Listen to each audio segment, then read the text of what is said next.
Hello student, this is Deepak Kashyap. You are watching chemistry class. Chapter states of matter आपका complete हो चुका है और आज मैं आपसे एक्सरसाइज क्वेश्चन डिस्कस करने वाला हूं। तो जो एक्सरसाइज क्वेश्चन न्यूमेरिकल्स हैं वो कैसे सॉल्व होते हैं आप देखिएगा कितना इजीली आपसे सॉल्व हो जाएंगे अगर आपको फार्मूला और कॉन्सेप्ट क्लियर है। तो आपका जो एक्सरसाइज क्वेश्चन में क्वेश्चन नंबर 5.1 जो है उस क्वेश्चन में कह रहे हैं कि 1 बार प्रेशर पर एक गैस का वॉल्यूम 500 डेसीमीटर क्यूब है और उसको अगर कंप्रेस किया जाए 200 डेसीमीटर क्यूब वॉल्यूम करने में, मतलब वॉल्यूम कम करने में, तो उसका जो P2 प्रेशर होगा वो कितना रिक्वायर्ड होगा। तो उसके लिए क्या करना है, P1 V1 equal to P2 V2 formula लगाएंगे। तो यहाँ पर P1 की वैल्यू 1 और V1 आपका हो गया 500 इक्वल टू P2 कैलकुलेट करना है और V2 कितना हो गया 200। 0 से 0 कैंसिल कर दीजिए तो P2 इक्वल टू हो जाएगा 5/2, इट मीन्स 2.5 बार। ये आंसर हो गया क्योंकि पहला प्रेशर भी आपका बार में दिया है। तो इतना आसान सा क्वेश्चन है। इसके बाद एक्सरसाइज क्वेश्चन नंबर 5.2 में देखिए क्वेश्चन में क्या कहा गया है कि एक वेसल है 120 ml कैपेसिटी का, मीन्स V1 वॉल्यूम जो है वो 120 ml है और कह रहे हैं उसमें एक गैस है जिसका अमाउंट जो है गैस का 35 डिग्री सेंटीग्रेड पर 1.2 बार प्रेशर है। तो T टेम्परेचर कितना है 35 डिग्री सेंटीग्रेड और जो प्रेशर इसका है P1 वो कितना है 1.2 बार। अब उसके आगे क्वेश्चन कह रहे हैं कि the gas is transferred to another vessel of volume 180 ml, यानी जो 120 ml का वॉल्यूम था उसको बदल कर V2 कर दिया गया है 180 ml। तब कह रहे हैं कि इसी टेम्परेचर T पर इसका प्रेशर P2 कितना हो जाएगा ये कैलकुलेट करना है। तो देखिए टेम्परेचर जो है वो यहाँ पर कांस्टेंट दिया हुआ है। तो P1 V1 equal to P2 V2 आपका फार्मूला लगेगा P1 V1 equal to P2 V2। तो यहाँ से P1 आपका हो गया है 1.2, V1 हो गया है 120 ml और जब यूनिट सेम हो तो उनको कन्वर्ट करने की ज़रूरत नहीं है। और P2 आपका हो जाएगा, कैलकुलेट करना है, V2 हो गया 180। 0 से ये 0 कैंसिल हो गया। P2 इक्वल टू हो जाएगा 12 इंटू 1.2 अपान 18, 2 6 जा 3 6 जा 18, 3 4 जा 12 और फिर 6 बन जा 6 और 6 2 जा 12, तो ये 0.2 हो जाएगा।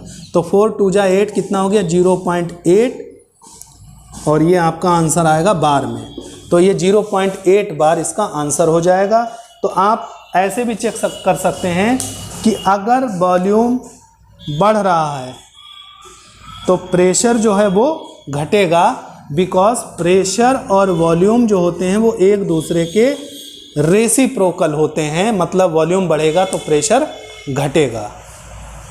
नेक्स्ट आपका एक्सरसाइज क्वेश्चन है 5.4। 5.4 क्वेश्चन में क्या कह रहे हैं देखिएगा, टेम्परेचर दिया है 0 डिग्री सेंटीग्रेड पर। कह रहे हैं कि एक ऑक्साइड की जो डेंसिटी है वो नाइट्रोजन की डेंसिटी के इक्वल है, मतलब डेंसिटी ऑफ ऑक्साइड जो होगी इक्वल होगी डेंसिटी ऑफ नाइट्रोजन। और इसमें गैस जो है उसका प्रेशर जो दे रहे हैं P ऑक्साइड, मतलब pressure of oxide equal to 2 bar दे रहे हैं। और उसके बाद ये बोल रहे हैं कि जो डाई नाइट्रोजन है उसका प्रेशर जो है वो 5 बार है। तो यहाँ से मोलर मास पूछ रहे हैं, molar mass of oxide calculate करने के लिए बोल रहे हैं कि क्या होगा। क्वेश्चन को फिर से समझिएगा। कह रहे हैं कि 0 डिग्री सेंटीग्रेड पर ऑक्साइड की और डाई नाइट्रोजन की डेंसिटी इक्वल है और जो ऑक्साइड है उसका प्रेशर कितना है 2 बार है और डाई नाइट्रोजन जो है उसका प्रेशर 5 बार है। तो जो ऑक्साइड है, कौन सा ऑक्साइड है ये नहीं पता है, उसका मोलर मास पूछ रहे हैं। तो हम लोगों को मोलर मास जो है, मोलर मास ऑफ N2 तो मालूम ही होगा। कैसे निकालेंगे आपको याद रखना है, नाइट्रोजन का एटॉमिक मास 14 होता है, एटॉमिक नंबर 17 होता है। तो 14 को कितने एटम है, 2 एटम से मल्टीप्लाई करेंगे 28 हो जाएगा। और फार्मूला आपको पता है, फार्मूला होता है P/D equal to RT/M। M क्या होता है? ये मोलर मास। तो यहाँ पर R कांस्टेंट है, जो कांस्टेंट होता है उसको सर्किल में करेंगे, D भी कांस्टेंट है, इक्वल है, और T टेम्परेचर भी कांस्टेंट होगा, इक्वल है। तो pressure inversely proportional to molar mass हो गया। यहाँ से फार्मूला बनेगा P1/P2 will be equal to M2/M1। यानी हम इसको कन्वर्ट कर सकते हैं और भी कि pressure of oxide upon pressure of nitrogen will be equal to molar mass of nitrogen, opposite है, रेसिप्रोकल है, upon molar mass of oxide. तो यहाँ से आपका आंसर कैसे आएगा? देखिए, ऑक्साइड का प्रेशर कितना है 2 अपॉन नाइट्रोजन का प्रेशर कितना है 5 will be equal to nitrogen का मोलर मास कितना है 28 और upon molar mass of oxide. तो यहाँ से अगर आप कट करेंगे 2 बन जा 2 4 जा, तो ये इधर आएगा। तो molar mass of oxide will be equal to हो जाएगा 14 × 5 इक्वल टू 70 ग्राम पर मोल। ये आपका आंसर आ जाएगा, मोलर मास ऑफ ऑक्साइड। तो इस तरीके से क्वेश्चन को सॉल्व करते हैं। बस आपको छोटी छोटी ट्रिक्स मालूम होनी चाहिए जो कि मैंने नोट्स में आपको सिखा रखी हैं। नेक्स्ट एक और क्वेश्चन मैं डिस्कस कर रहा हूँ आपसे 5.12। इस 5.12 क्वेश्चन में कह रहे हैं कैलकुलेट टेम्परेचर। टेम्परेचर कैलकुलेट करना है।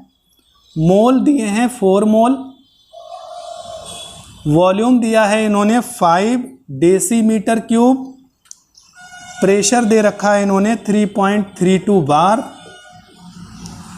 और R की वैल्यू भी गिवन है 0.083 बार decimetre cube kelvin inverse mole inverse. तो आपको ये याद रखना है कि यहाँ पर जो ये R की वैल्यू दी है ये बार डेसीमीटर क्यूब में दी है। तो इसका मतलब बार डेसीमीटर क्यूब आपकी यूनिट सिमिलर है। अगर कोई यूनिट में चेंज होता है तो यूनिट कन्वर्ट कर लेते। कैसे कन्वर्ट की जाती है वो मैं आपको सिखाऊंगा।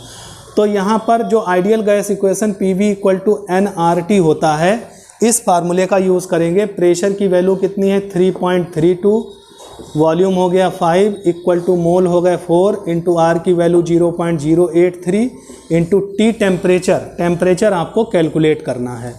तो यहाँ से टेम्परेचर की वैल्यू आएगी 3.32 इंटू 5 डिवाइडेड बाई 4 मल्टीप्लाई 0.083। तो यहाँ से जब आप इसकी वैल्यू को कैलकुलेट करेंगे, कैलकुलेशन आपको आनी चाहिए, कोई बहुत बड़ी कैलकुलेशन नहीं है। इसको मल्टीप्लाई करके और पॉइंट को एडजस्ट करके आप डिवाइड करेंगे तो फाइनली आपका आंसर आएगा 50 केल्विन। तो इस तरीके से PV इक्वल टू nRT जो आइडियल गैस है, इस पर भी मैंने एक क्वेश्चन आपको करा दिया है। अब जो बचे हुए क्वेश्चंस हैं उनकी आप प्रैक्टिस कीजिएगा, और फिर भी कोई प्रॉब्लम हो तो मुझसे डिस्कस कीजिएगा। Okay student, thanks for watching.